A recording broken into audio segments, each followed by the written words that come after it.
Estoy muy agradecido al Señor en esta noche de poder conocerles a nuestros amados hermanos en Chile. Es un verdadero placer y enorme privilegio conocer a cada uno de ustedes. También ha sido muy especial volver a ver a algunos de mis amados hermanos paisanos que tenía tanto tiempo que no les veía, a lo menos de esta forma.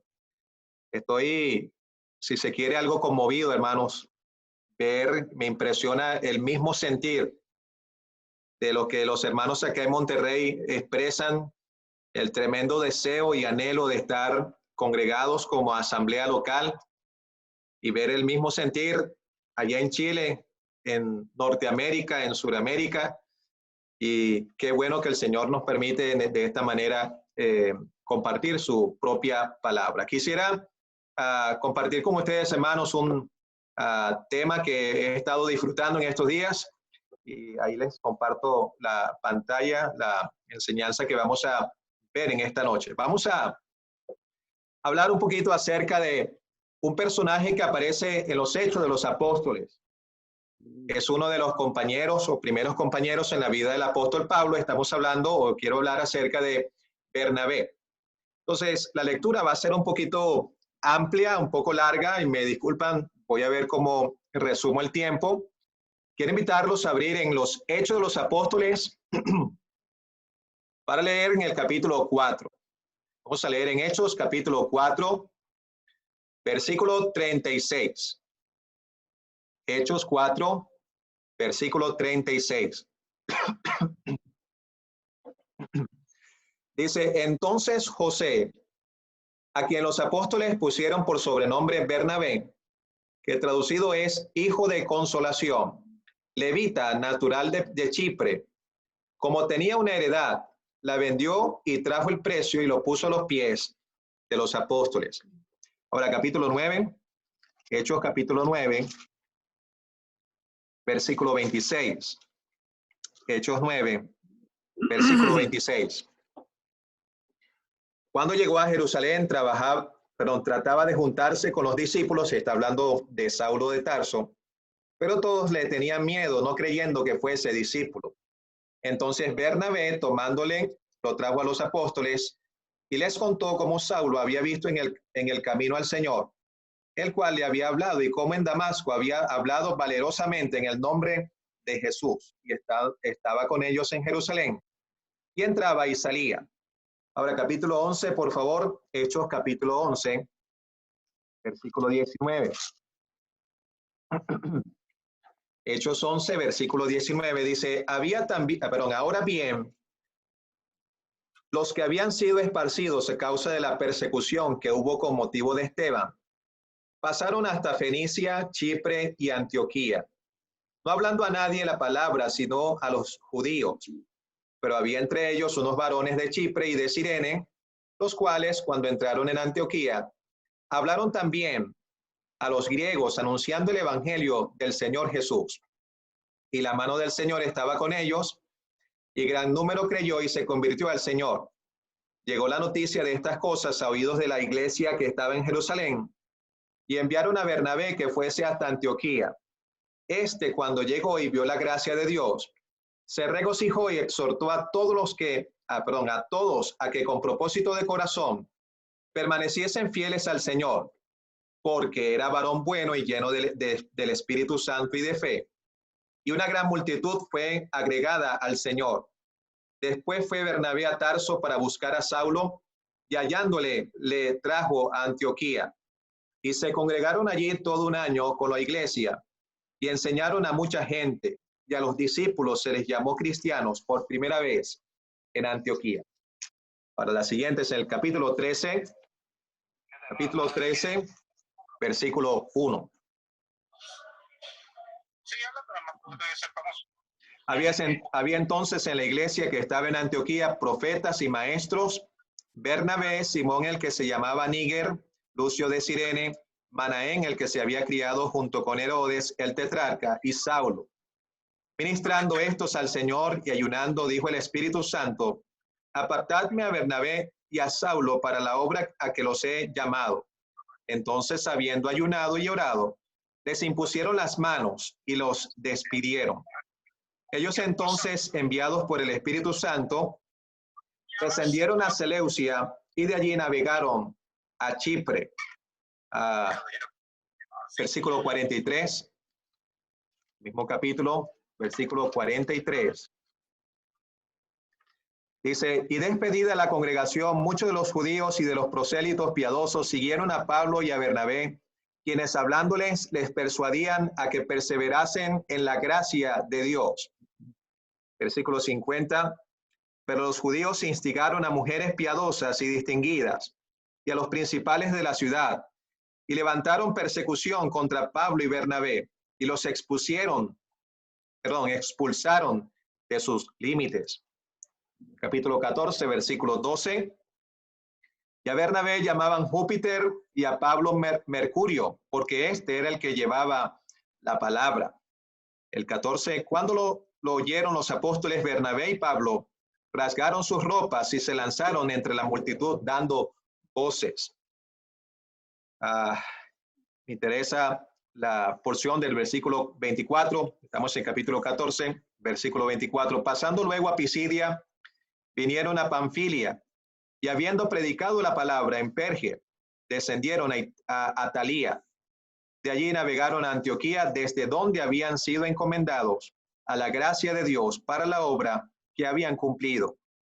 Y habiendo llegado y reunido a la iglesia, refirieron cuán grandes cosas había hecho Dios con ellos y cómo había abierto la puerta de la fe a los gentiles. Y se quedaron allí mucho tiempo con los discípulos. Capítulo 15, versículo 36. Después de algunos días, Pablo dijo a Bernabé, volvamos a visitar a los hermanos en todas las ciudades en que hemos anunciado la palabra del Señor para ver cómo están. Y Bernabé quería que llevasen consigo a Juan, el que tenía por sobrenombre Marcos. Pero a Pablo no le parecía bien llevar consigo al que se había apartado de ellos desde Panfilia. Versículo 39, y hubo tal desacuerdo entre ellos que se separaron el uno del otro. Bernabé, tomando a Marcos, navegó a Chipre. Una escritura más, hermanos. Perdonen tantas referencias. Vamos a Gálatas, capítulo 2, versículo 13. Gálatas 2, después de 2 Corintios, antes de la carta a los Efesios. Gálatas, capítulo 2, versículo 13. Pablo está hablando de la experiencia que tuvo con Pedro en Antioquía, relacionada a algunos judaizantes.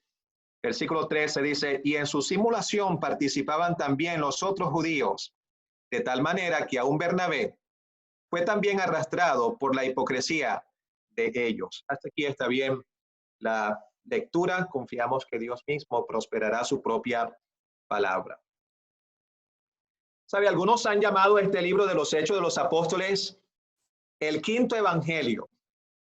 La razón es que Hechos comienza, o Lucas comienza su narración en los Hechos de los Apóstoles de la manera como los 4 evangelios terminan su narración.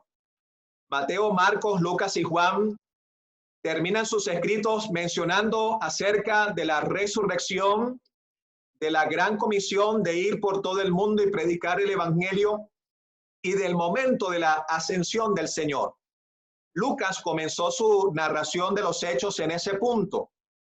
Él presenta al Señor resucitado, dando pruebas indubitables de que Él realmente estaba vivo, presentándoles la promesa del Espíritu Santo, la gran comisión y al mismo tiempo el momento en que el Señor fue alzado al cielo.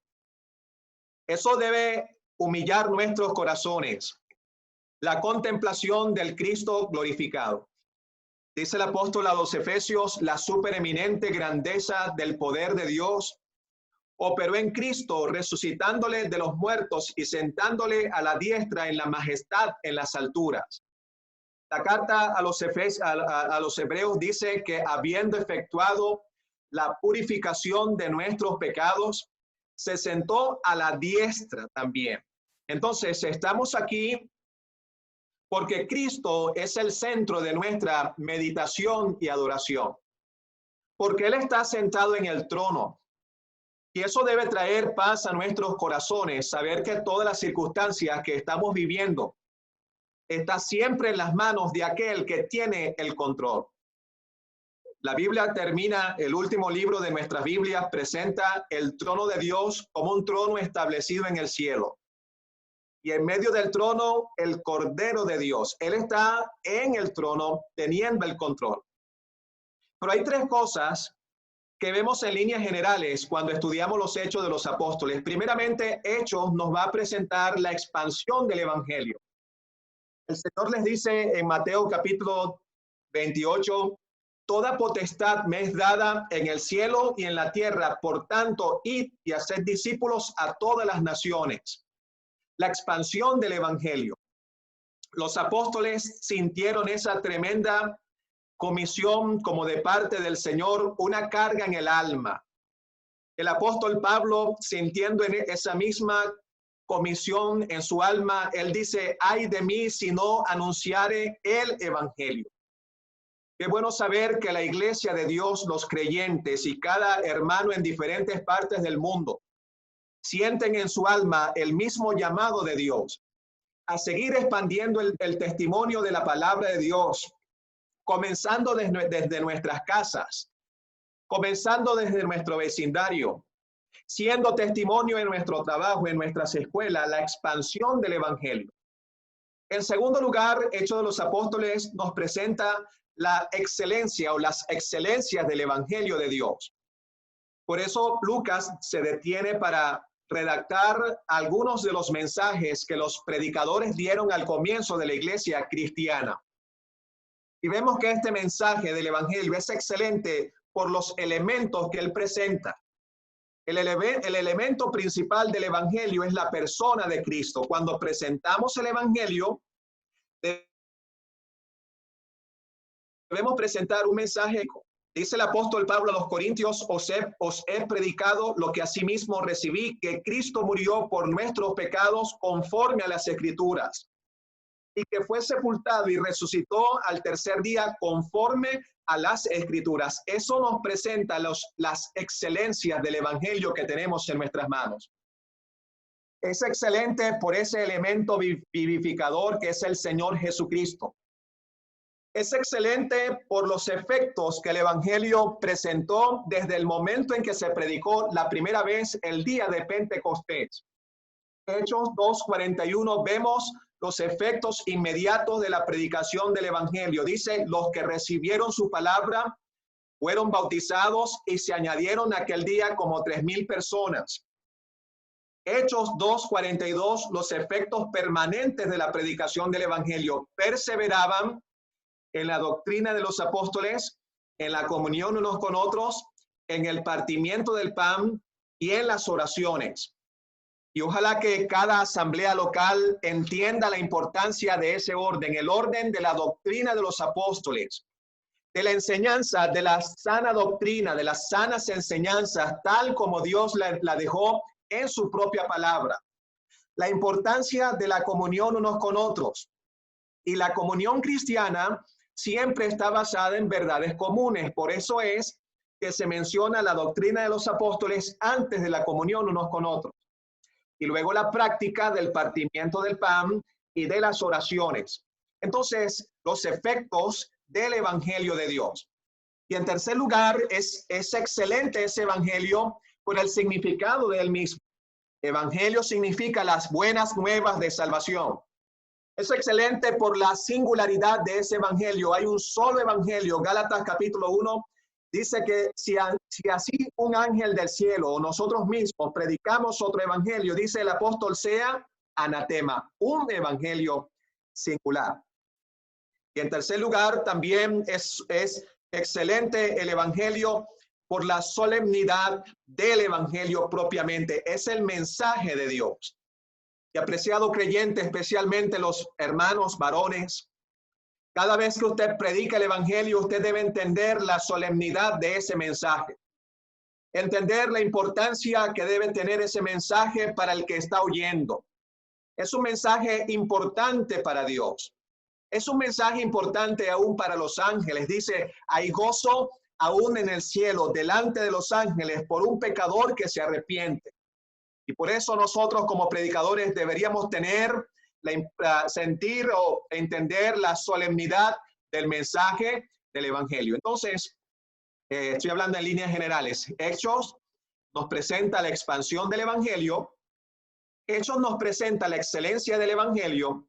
Y en tercer lugar, el escritor Lucas está interesado en mostrarnos el ejercicio de hombres y mujeres al comienzo de la historia de la iglesia de Dios, las iglesias locales. ¿Y sabe por qué, hermanos? Es importante el ejemplo. Esa línea que trazaron, esa obra pionera y el legado que estos hombres y mujeres dejaron para las siguientes generaciones y como ejemplo para la vida nuestra en el día de hoy. Algunas veces cuando pensamos en estos hombres de los Hechos de los Apóstoles, nos limitamos a pensar en Pedro, porque fue el que comenzó junto a los apóstoles a predicar desde el día de Pentecostés. Y muchas veces nos limitamos también a pensar únicamente en el apóstol Pablo, porque abarca una gran sección de este libro.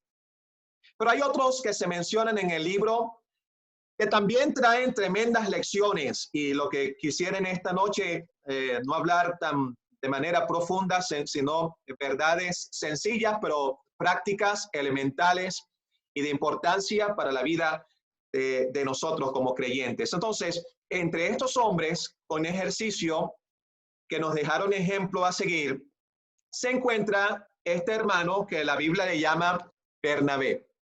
Quiero ver, bueno, tengo 8 puntos en cuanto a Bernabé que quisiera con paciencia, o espero que ustedes tengan paciencia para considerarlo. Primeramente, quiero ver el carácter de Bernabé. La primera mención que aparece en Hechos capítulo 4, se dice que él era un levita de la tribu de Leví y que se llamaba José. Los apóstoles le cambiaron el nombre, le pusieron el sobrenombre de Bernabé, que significa hijo de consolación. ¿Sabe? El nombre José significa el que añade. Y Bernabé significa el consolador o el hijo del consolador. Lo que nos da a entender que este creyente Bernabé añadió a la asamblea la consolación que los creyentes necesitaban. Estaban comenzando momentos difíciles. Estaban por comenzar la turbulencia de la persecución, pero qué bueno contar en la asamblea en Jerusalén con un hombre que les estaba brindando y estaba añadiendo consolación. Y mira, hermanos, cuánto necesitamos en nuestras asambleas, hermanos que sirvan de consoladores. Qué bueno tener al Espíritu Santo, Él es el consolador. El Señor dijo allá en Juan capítulo 14 que vendría otro consolador, es decir, otro de su misma esencia. Dios, el Espíritu Santo, en nosotros trayendo consolación. Pero nosotros como creyentes debemos también tener en nuestra práctica servir de consuelo a otros creyentes. Hay hermanos que están pasando por momentos de ansiedad por estar en su casa. Hay hermanos que están pasando por necesidades económicas.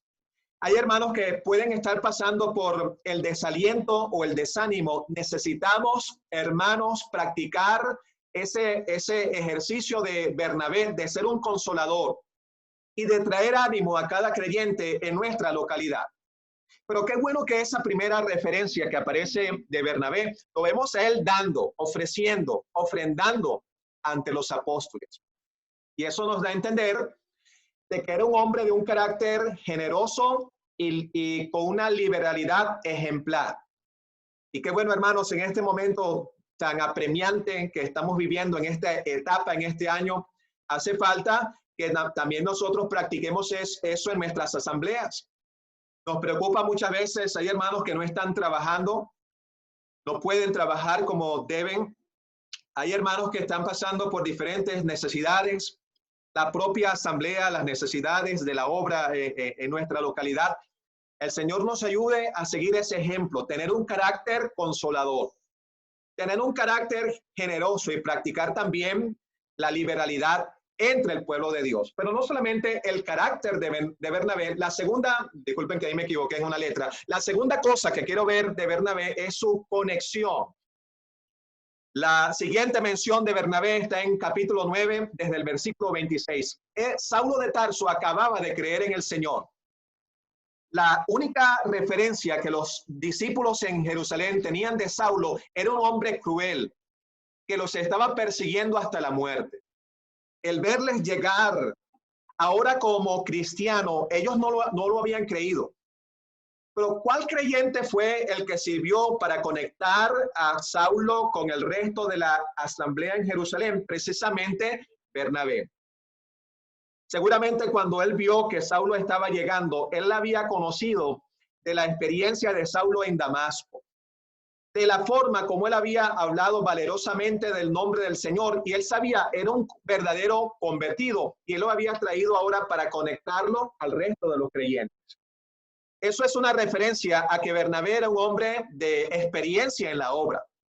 Era un hermano que estaba viendo las circunstancias que se estaban viviendo, y ahora al ver a un nuevo convertido, él lo quería traer para conectarlo al resto de los creyentes. Y sabe, me imagino a los hermanos en la asamblea en Jerusalén, ver a Saulo llegar por primera vez. Si entraba por una puerta, el resto iba a salir por la otra. Si iba a extender la mano para saludarle, los hermanos les estaban dando la espalda. Pero ¿quién se acercó para saludarlo? Bernabé. Hermano, ¿cuán importante es eso? Hermanos que sirvan de conexión a los creyentes. Está el nuevo convertido, él quería introducirlo a la asamblea, que los hermanos lo conozcan. Y qué bueno ver, hermanos, hasta el día de hoy, hermanos que son ese ejemplo, que están pendientes de llamar a los demás creyentes, de enviarle un mensaje por WhatsApp, cómo amaneció, y de informar al resto de los creyentes, mire, fulano de tal está pidiendo la oración, porque están tratando de conectar al pueblo de Dios. Y qué importante eso en las asambleas. Ojalá que cuando volvamos a reunirnos otra vez como un pueblo en el local, en el centro donde nos reunamos, sirvamos también para que cuando las personas lleguen, nosotros también sirvamos para conectarlos a los creyentes, saludar a los que nos visitan. ¿Sabe? Voy a poner un ejemplo. Una oportunidad, conocí a una persona que nunca había ido a una reunión de una predicación del evangelio. Y cuando fue por primera vez un domingo en la noche, estoy hablando de un lugar lejos, muy lejos de aquí, ella fue a esa reunión y luego llegó a su casa. Y alguien le preguntó, ¿qué te pareció la reunión? Y le dijo, bueno, yo fui y te digo una cosa, nunca voy a volver a ese lugar. Porque terminó la reunión, todos se estaban saludando y nadie se acercó para saludarme a mí. Si ahí hubiese estado Bernabé hubiese sido ese creyente que se acercaba al invitado o al visitante para extenderle la mano. Hermano, cuán importante es practicar el saludo entre los creyentes. Las autoridades nos están animando a mantener la distancia, pero saludarnos por lo menos virtualmente por ahora. Pero vendrá el momento cuando podamos estrechar nuestras manos, cuando podamos darnos un abrazo, cuando podamos abrazarnos y compartir mutuamente, y ojalá que en ese momento aprovechemos la oportunidad para practicar el ejemplo de Bernabé, de servir de conexión y recibir al que nos visita por primera vez. Entonces, su carácter en capítulo 4, su conexión, capítulo 9. En tercer lugar, la tercera referencia está en capítulo 11. Quiero ver la capacidad o las capacidades de Bernabé. Comenzó la persecución a crecer.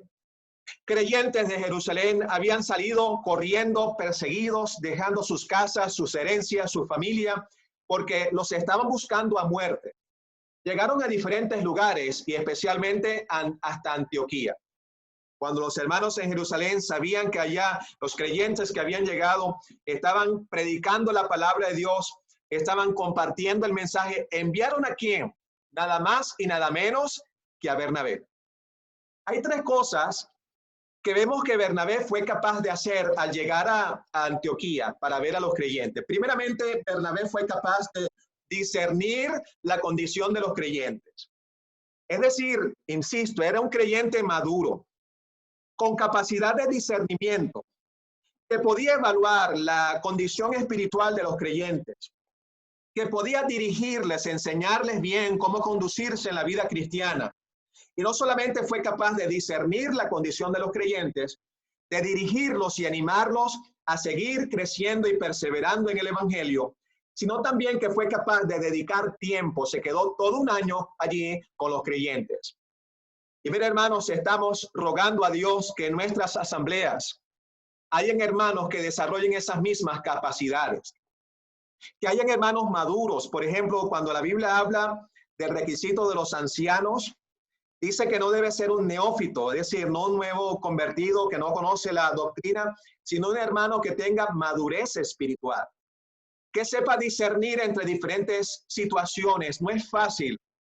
Hay circunstancias en la obra donde hay que tomar decisiones y se necesita hermanos con capacidad de liderazgo, con capacidad de poder discernir en situaciones, de ser hermanos sabios, de dar consejos espirituales y que estén dispuestos a dedicar su tiempo al servicio al Señor.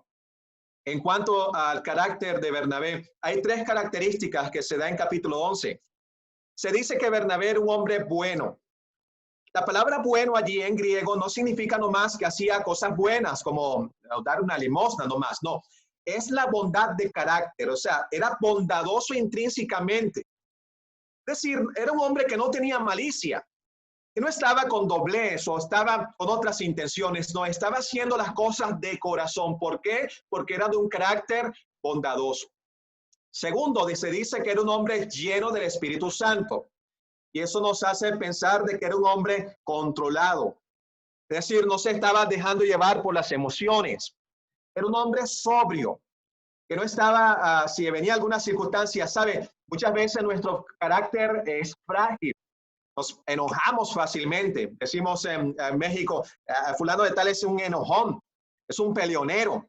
Pues a veces nos enojamos fácilmente. Si no está la comida lista, ahí me estoy enojando. Si tengo mucho sueño, me estoy enojando. Si el hermano no ha llegado a tiempo, me estoy enojando. Bernabé no era de esa talla, era un hombre controlado.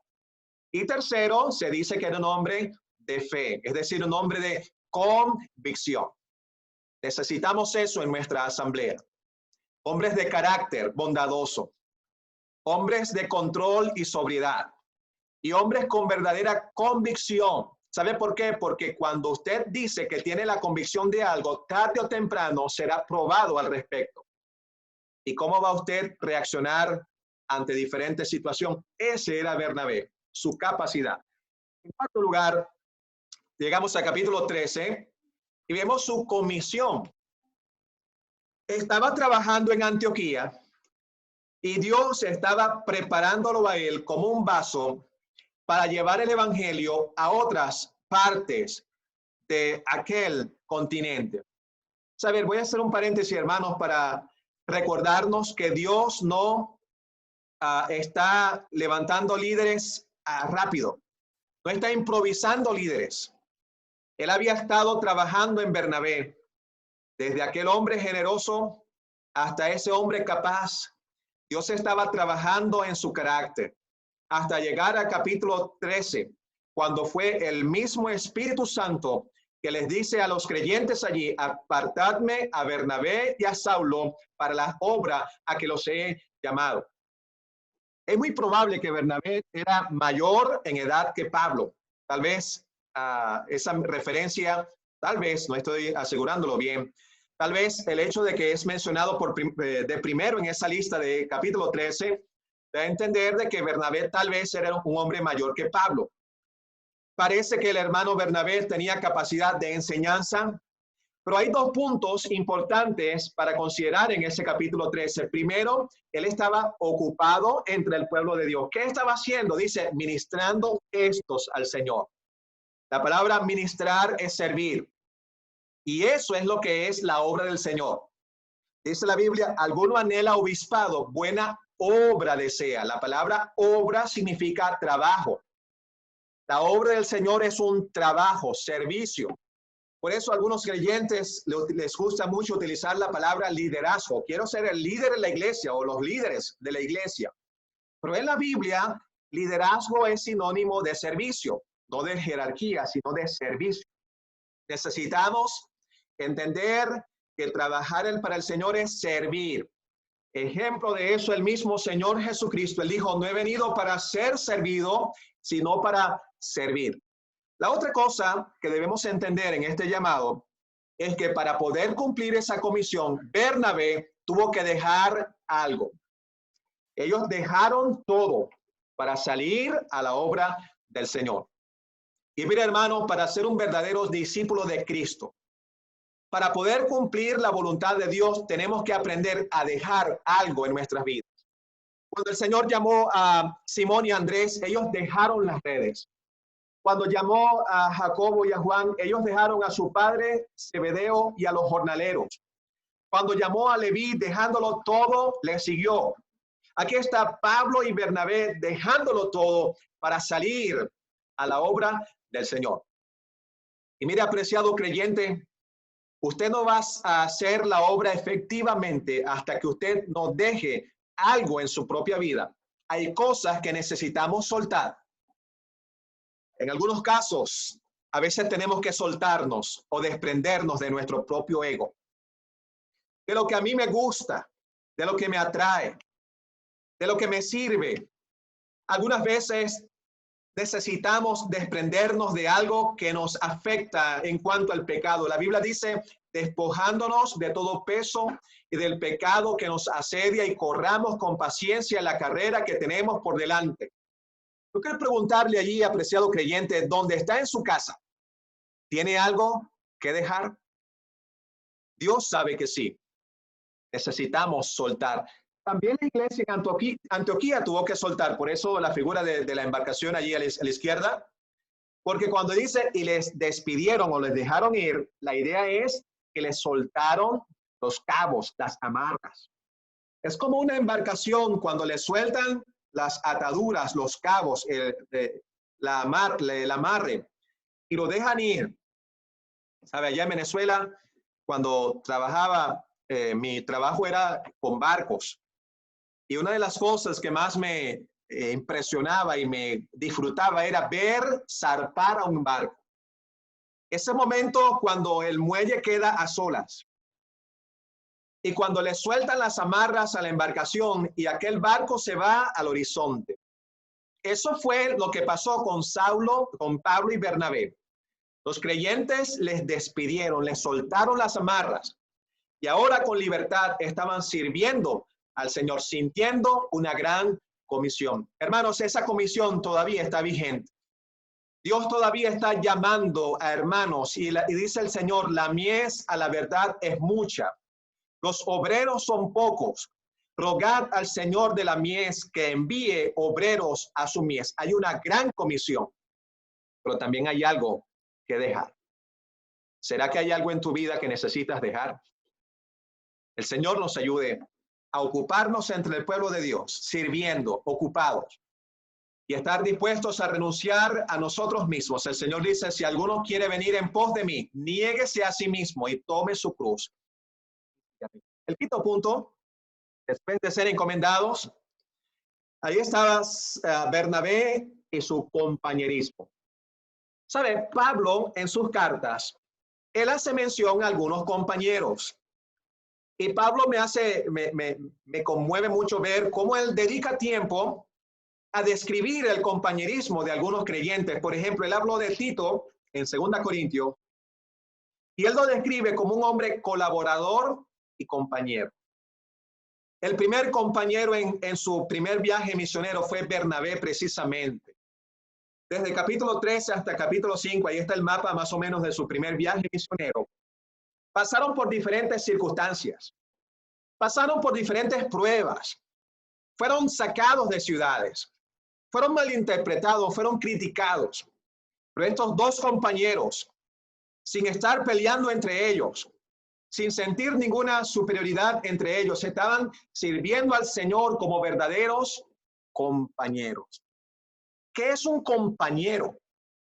Es alguien que está dispuesto a sufrir junto a otro, que está sensible a la necesidad de su consiervo. Y hermanos, cuánta necesidad tenemos también en nuestras asambleas locales de creyentes que sean verdaderos compañeros. ¿Sabe?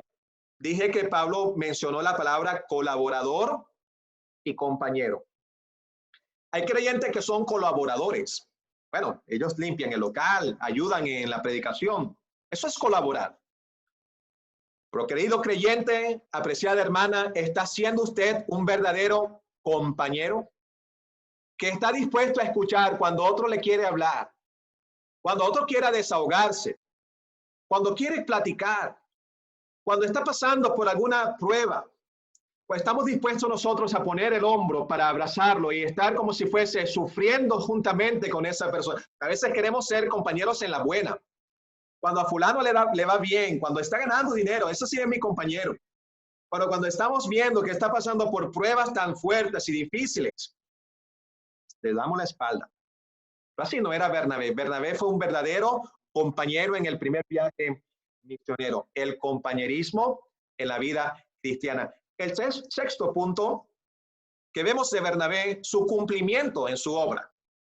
Para mí es precioso cuando ellos regresan a Antioquía, la iglesia que les encomendó a la obra del Señor.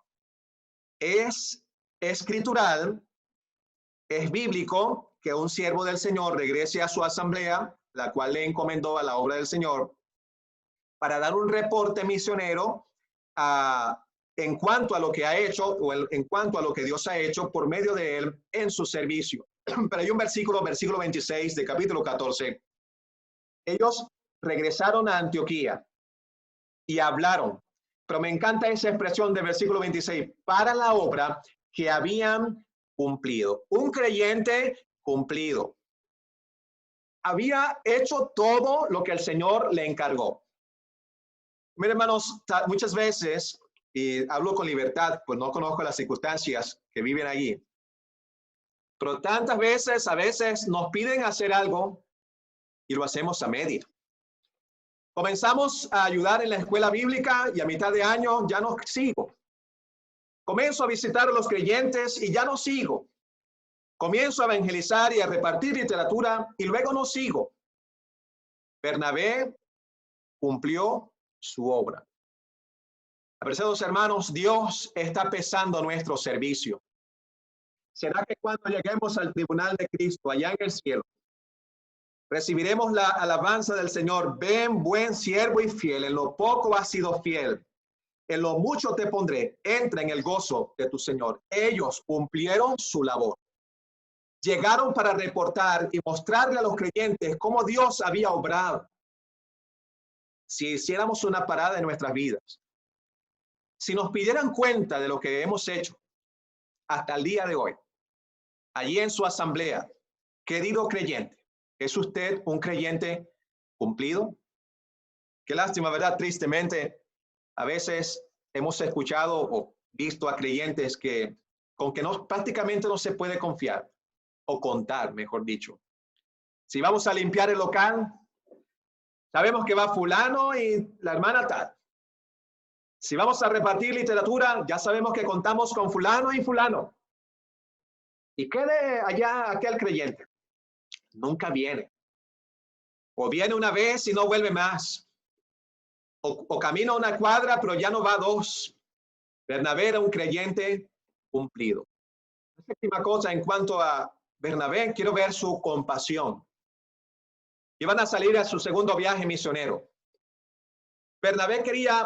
Pablo quería volver a visitar a los creyentes, pero Bernabé quería llevar a su sobrino Marcos. Pablo estaba convencido que no era sano para la visión que él tenía de la obra llevar a ver a Marcos, a Juan Marcos, porque él los había abandonado en su primer viaje.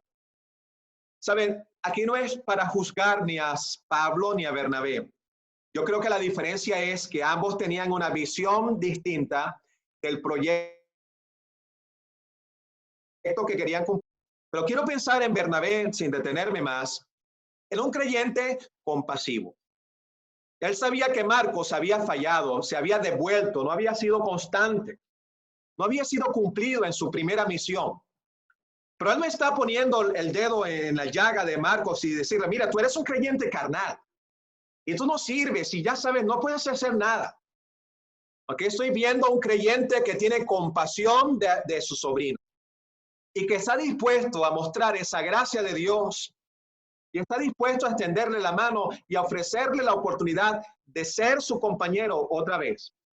Insisto, Pablo tenía otra visión. Ahora me llama la atención que cuando Bernabé tomó a Marcos, ellos fueron a Chipre. Si usted se acuerda, la lectura capítulo 4, se dice que Bernabé era de Chipre. Es decir, Pablo tenía la visión de ir más allá, de cubrir todo el imperio romano, de llegar hasta Europa. Bernabé tenía la compasión por su propia familia. Él quería alcanzar a su familia. Y era un creyente que tenía esa compasión y por eso quiso tomar a Marcos e ir a Chipre, a donde estarían sus seres queridos. ¿Dónde debemos comenzar a evangelizar? Debemos comenzar a evangelizar en nuestra familia. El Señor le dice al endemoniado gadareno, vete a tu casa, a tu tierra, a tu parentela y cuéntales cuán grandes cosas el Señor ha hecho contigo y cómo ha tenido misericordia de ti. Bernabé estaba pensando en su familia. Hermano, espero que usted no esté tranquilo sin pensar en su familia, sin orar por sus seres queridos. Pensamos especialmente los que tenemos nuestra familia lejos. Cuántas lágrimas se derraman, cuántos sentimientos, cuánta nostalgia, pero sobre todas esas cosas emocionales, cuánta preocupación sentimos por aquellos que todavía no son salvos. Y no deberíamos descansar porque nuestra familia necesita el evangelio. Y estoy viendo ese ejemplo en Bernabé, insisto. Creo que no es el punto de estar juzgando a Bernabé ni a Pablo. Ellos tenían visiones distintas. Pablo quería ir más allá. Bernabé estaba pensando en la necesidad familiar y llevar a Marcos para él era clave, un creyente compasivo. Y termino en cuanto a Bernabé, una nota triste en su vida, la crisis en la vida de Bernabé. Pablo está de nuevo defendiendo las bases elementales del evangelio en la carta a los Gálatas. Y allí él está recordando esa triste escena cuando él tuvo que enfrentar a Pedro. Pero estaba queriendo estar bien con los judíos y cuando estaba con los gentiles quería estar bien con los gentiles. Y no estaba definiendo sus convicciones y lo que el Señor estaba revelando en cuanto a la puerta de la gracia a los gentiles y a la renuncia a la ley de Moisés. Y Pablo llama la atención a Pedro, le enfrenta cara a cara, está revelando escrituralmente lo que Dios quiere. Y Pablo dice, en su hipocresía, también arrastraron a Bernabé. Es una nota triste en la vida de Bernabé, una crisis. Y de nuevo, hermanos, el valor de nuestras convicciones. Parece que el problema de Pedro en algún aspecto fue, quería tener una buena cara para los judíos y una buena cara para los gentiles. El Señor nos ayude a definir nuestras convicciones, a estar claros con la voluntad de Dios para nuestras vidas. Y aunque eso a veces va a traer desprecio en otros, críticas y menosprecio, Bernabé cayó en ese error. El Señor nos ayude. Necesitamos en nuestra asamblea más Bernabé. Y ojalá que los creyentes en Chile, y me dicen que hay hermanos de Perú allí conectados, también desarrollen esa vida de Bernabé. Que aprendamos a crecer en la gracia, en el conocimiento del Señor. Ser creyentes maduros, necesitamos ser hermanos y creyentes en nuestras asambleas con sobriedad, que puedan discernir en asuntos espirituales, que conozcan las escrituras, que sean hermanos de oración, verdaderos compañeros, sintiendo el peso por la obra del Señor. Entonces, ese es el mensaje en cuanto a Bernabé. Insisto, ¿cuántos Bernabés necesitamos? No sé cuántos Bernabé hay ahí en Chile. No sé cuántos Bernabé más necesitamos en nuestras vidas. Pero quitemos la mirada de los creyentes a nuestro alrededor. Podemos estar a veces criticando y fulano, no. Que pongamos el dedo en nuestro propio corazón, ver nuestras debilidades y flaquezas y en la gracia de Dios depender de su gracia para seguir creciendo para el servicio del Señor. Pero quiero tomar de nuevo esa escritura al final del capítulo 14, cuando ellos llegaron a Antioquía, para hablarles y darles un reporte misionero y hablarles acerca del servicio del Señor. Entonces, tengo otra diapositiva que quisiera compartir con ustedes. Vamos a ver si